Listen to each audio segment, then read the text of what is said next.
Combo Live and direct sa may bahay naman sa Margay Morales, particularmente diri sa may organic yan. Kagama ko po naton ang isa sa mga nagahimo sining edible bouquet nga si Nick Magaliano. Nick, mayong hapon sa imo. Mayong hapon din po, sir. Apo.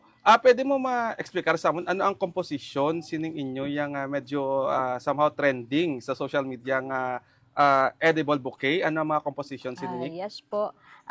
We have edible bouquet po. Okay. Sustainable po siya, no? So lahat po is magagamit po siya natin. We have lettuce, beetroot, garlic, and then we have also kale. The kale is king of all vegetables. We have also the flowers na edible din po siya. And we have also sauce for the salad mo na po siya lahat po. Yes po. Then we have also yung ano namin po is magagamit na po siya, eco bag po siya. So eco-friendly po talaga. So we call this edible bouquet po. Okay. Sa mga kabombo naton nga nagapamangkot, pila ang presyo sining nasamit yang edible Yes po. bouquet? Visit kayo po dito po sa Morales po, sa organic yan.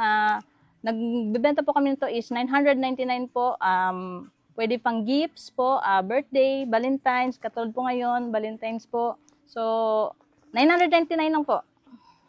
Then sa luwas sa mga edible bouquet nga mga gulay Yes or po. pang salad, ano pa ang mga gina-offer sa organic yan?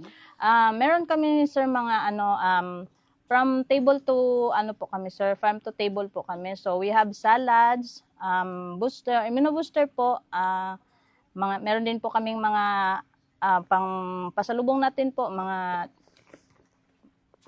tulad ng mga tableya, coffee. Marami po tayong dito, sir. Puro organic po lahat. Okay. Sige, imo na lang mensahe Nick sa tanan sa mga gusto nga magpahimo pagid kag sa mga gusto nga mag-visit diri sa inyong farm. Go ahead, sige po. Yes po.